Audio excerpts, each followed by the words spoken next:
जिसे दुनिया कभी विश्व गुरु के रूप में जानती थी। इसी भारतवर्ष का एक महत्वपूर्ण राज्य है ओडिशा। प्राचीन काल में ये कलिंग के नाम से विख्यात था। सूर्य की पहली किरण इसी प्रदेश के एक कोण पर पड़ती है। इसी स्थान पर कभी संसार का सबसे भव्य और विशाल सूर्य मंदिर बनवाया गया था। तुम कलिंग की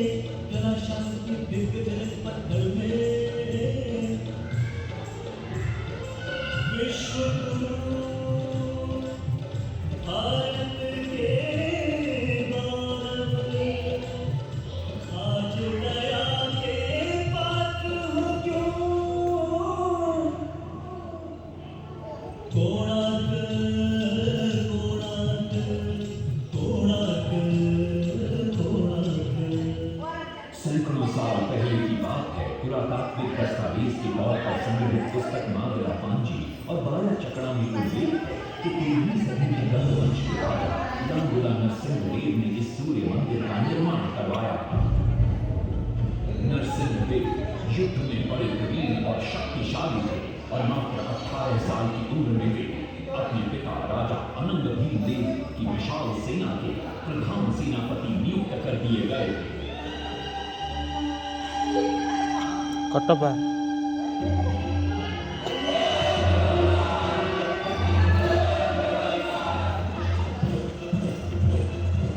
सेनापति बनने के बाद नरसिंहदेव ने अपने कुशल नेतृत्व से दक्षिण के कई आक्रमणकारी राजाओं को युद्ध में पराजित किया।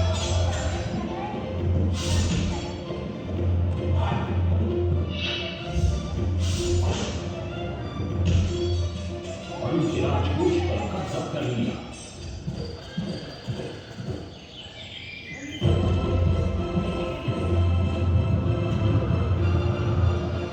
तत्पश्चात उन्होंने विजयकोंडा, जिसे आज हम वारंगल के नाम से जानते हैं,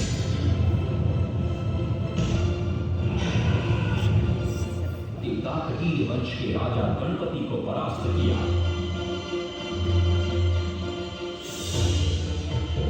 और उनके राजकोष पर भी कब्जा कर लिया। 3 वर्षों तक निरंतर युद्ध के पश्चात जब वे बहुत सारी धन संपदा लेकर कलिंग लौटे तो राजमहल में उनका भव्य स्वागत हुआ।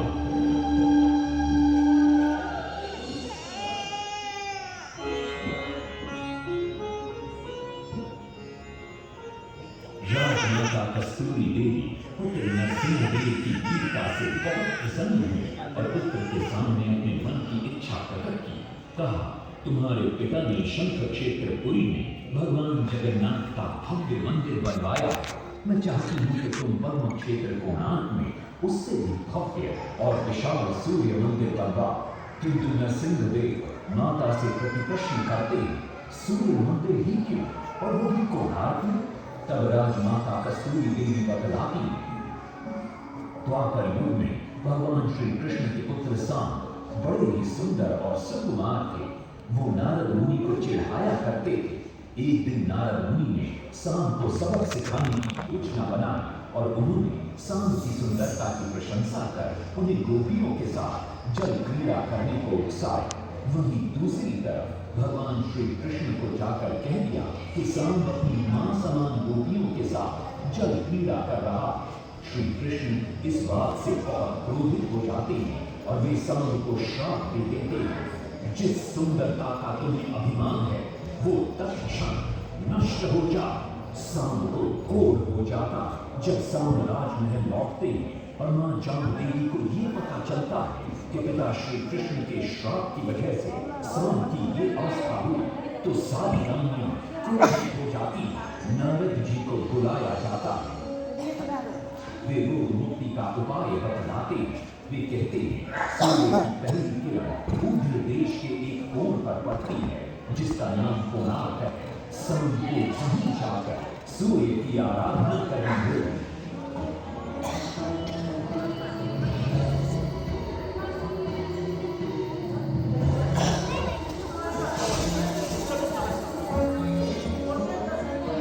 बहुत ही लंबी और कठिन यात्रा के पश्चात सांब अपने सैनिकों और सेवकों के साथ कोणार्क की चंद्रभागा नदी के तट पर पहुंचते हैं और नित्य प्रातः स्नान के बाद सूर्य की आराधना आरंभ करते हैं।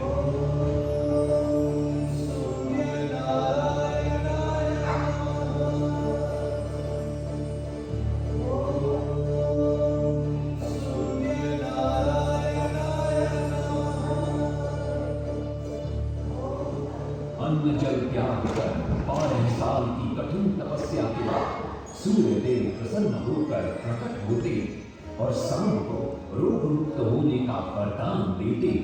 पुत्र, आज रात्रि के चतुर्थ प्रहर में स्नान करते समय नदी के तल में तुम्हें एक वस्तु मिलेगी, वो मेरा ही प्रतिरूप होगी। उसका स्पर्श पाते ही तुम इस कोढ़ रोग से मुक्त हो जाओगे।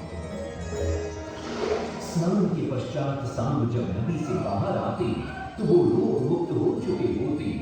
उनके हाथ में एक छोटा सा पत्थर है। उनके सुंदर और सुकुमार शरीर को देखकर सारे अनुचर और सिपाही प्रसन्न होते। सांब उस पत्थर को वहीं स्थापित कर एक छोटा सा मंदिर बनवाते। लेकिन जब उन्हें ज्ञात होता है कि सूर्य पूजा का विधि विधान यहाँ किसी को पता नहीं है तो वे चिंतित हो जाते। वे ध्यान में बैठते। सूर्यदेव पुनः प्रकट होते और सांब के पूछने पर बतलाते कि दूर पश्चिम में साक्य देश के मागा ब्राह्मण पूजा की विधि विधान जानते हैं।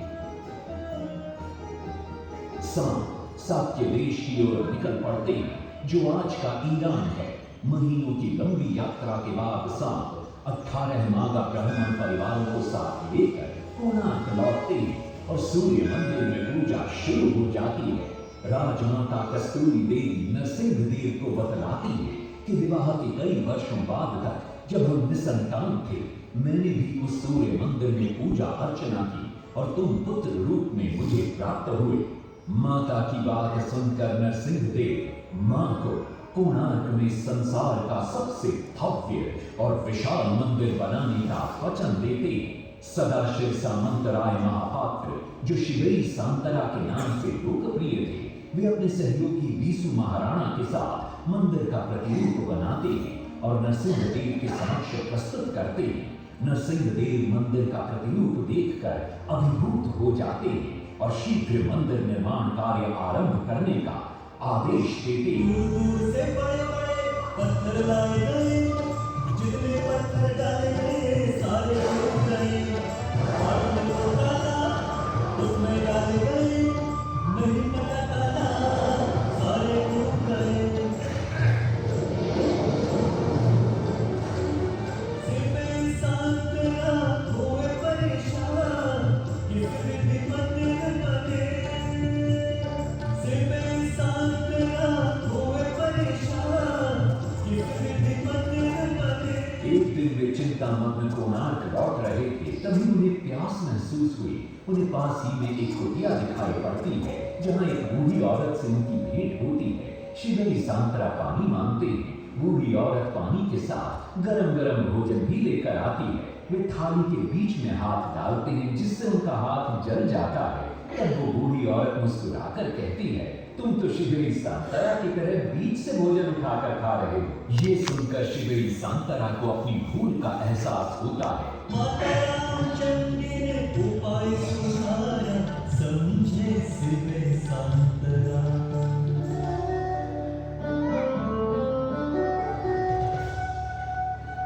तत्पश्चात वो किनारे से पत्थर डलवाना शुरू करते हैं और मंदिर निर्माण का कार्य तेजी से आगे बढ़ने लगता है। 1200 शिल्पियों ने 12 वर्ष में मंदिर बनाया। घोड़े साथ सजा धन रथ में सब जो जगमगाया।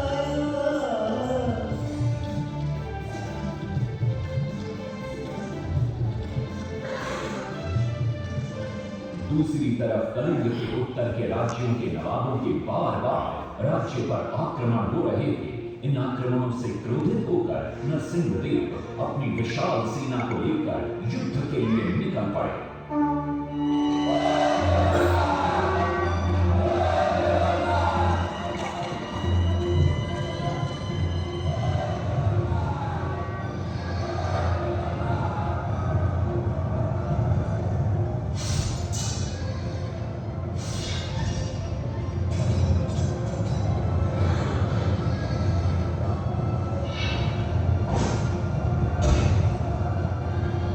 शक्तिशाली गौड़वंग के नवाबों को भी युद्ध में परास्त कर दिया और उनसे प्राप्त सारा धन अपने कब्जे में लेकर सूर्य मंदिर के निर्माण कार्य में लगा दिया। 1200 कारीगरों के अथक प्रयास से 12 साल बाद विशाल और भव्य सूर्य मंदिर बनकर तैयार हुआ। उस समय के लोगों में वास्तुशास्त्र, ज्योतिष शास्त्र और खगोल शास्त्र का जो ज्ञान था, उसे देखकर आज के बड़े बड़े वैज्ञानिक भी आश्चर्यचकित रह जाते हैं। कई प्रयासों के बाद भी मंदिर के गुंबद पर कलश स्थापित नहीं हो पा रहा था। क्रोधित नरसिंहदेव ने आदेश दिया कि कल प्रातः काल तक यदि कलश स्थापित नहीं हुआ तो सबके सर धड़ से अलग कर दिए जाएंगे। सभी शिल्पकार घोर चिंता में डूब जाते हैं।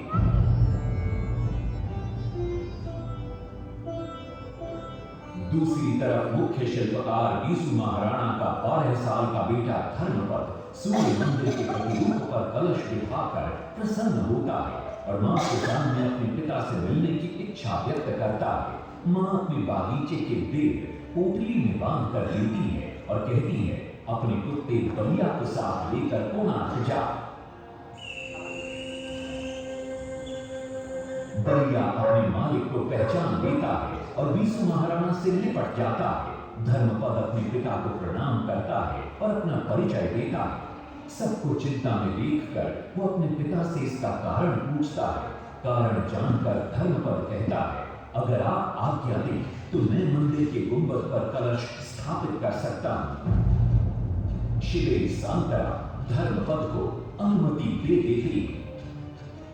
धर्मपद गुंबद पर चढ़ जाता है और कुछ ही समय के प्रयत्न के पश्चात वो कलश को स्थापित करने में सफल हो जाता है। गुंबद पर कलश स्थापित होते नीचे गर्भगृह में चारों दिशाओं में लगे चुंबकों के आकर्षण से सूर्य महाप्रभु की मूर्ति शून्य में स्थापित हो जाती है। सब धर्मपद को कंधे पर बिठाकर खुशी से नृत्य करने लगते। तभी कुछ कारीगर इसका विरोध करते हुए कहते, अगर सुबह राजा को ये पता लग गया कि इस बच्चे ने कलश को स्थापित किया है तो किसी का बचना संभव नहीं है, इसलिए धर्मपद को मरना होगा। इस बात से शिवे सांतरा बड़े क्रोधित हो जाते हैं। भीषण वाद विवाद छिड़ जाता है।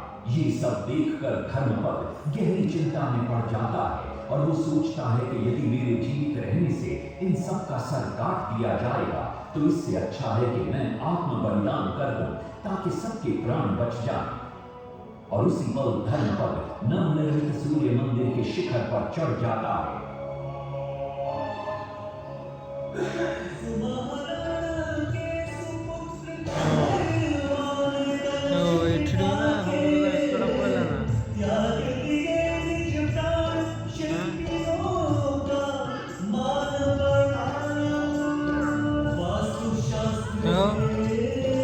ପାଖକୁ ଡେଇଁଥିଲା ସମୁଦ୍ରଟା ହେଡ଼େ ଦେଇ ପଳେଇଲା ଚୋଟ ସେଟା ତ ମିଛ କଥା।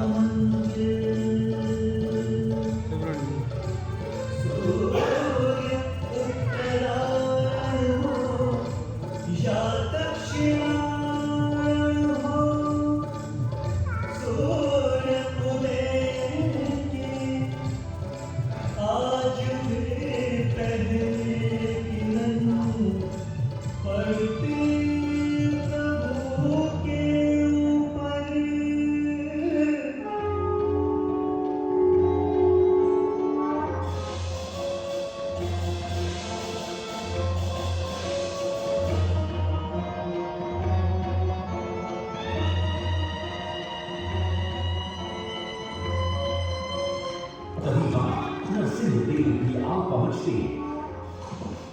हेलो और सूर्य महाप्रभु को शिखर में स्थापित देख वे भी आनंद से भर भर जाते और श्री सांतरा की भूरी भूरी प्रशंसा करते हैं। वो ये भी घोषणा करते हैं कि माघ शुक्ल पक्ष की सप्तमी को मंदिर की प्राण प्रतिष्ठा की जाएगी। लेकिन श्री सांतरा कहते तिथि तो अच्छी, लेकिन मंदिर की प्राण प्रतिष्ठा के लिए ये शुभ नहीं है। किंतु राजा अपनी बात पर अड़ जाते, श्री सांतरा को दुख होता और कोई वाद विवाद किए बिना वे हमेशा के लिए वहां से चले जाते।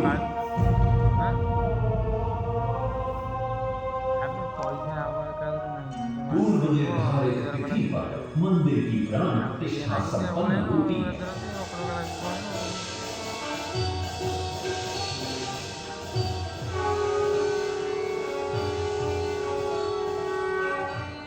लेकिन कुछ दिनों बाद अमंगल होना शुरू हो जाता है। सबसे पहले विराट सिंह की मूर्ति नीचे आ गिरती है।